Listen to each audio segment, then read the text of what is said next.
Again, we're talking about the same problem.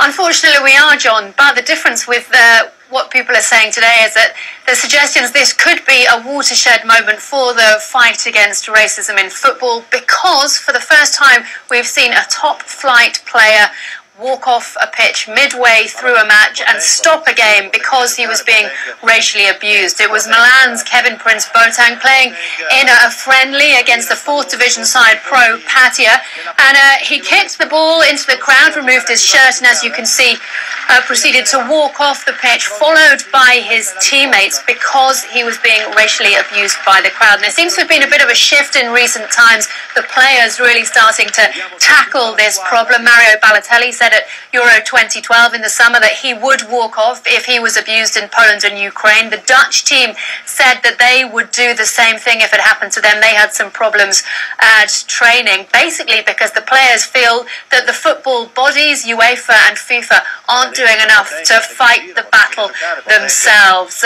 The Milan captain, Massimo Ambrosini, was quite instrumental in terms of leading his team off the pitch. He's afterwards said this. He said, "I'm sorry for all those who were at the stadium, but a strong message had to be sent," obviously referring to the fans who weren't involved in the racist chanting but had paid their good money to see the top flight side at a football match. And the coach, Massimiliano Allegri, has said, "We're sorry for Pro Patria's players and for the club, but we had to send out a strong message against such events. I hope it will serve as an example." The big thing with this, though, it was a friendly match. It remains to be seen whether other players will follow suit and use this as an example in top-flight competitive matches. It would take a very strong player to walk off in a European Champions League game or a World Cup qualifier.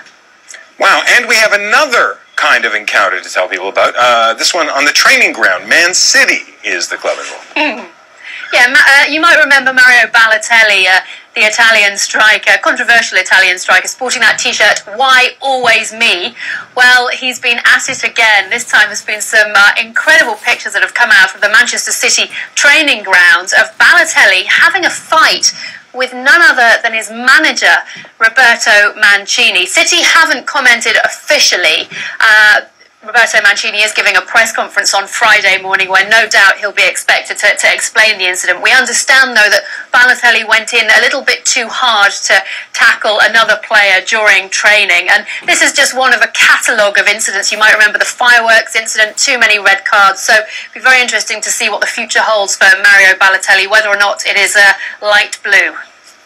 Amanda Davis in London, thanks very much. And before we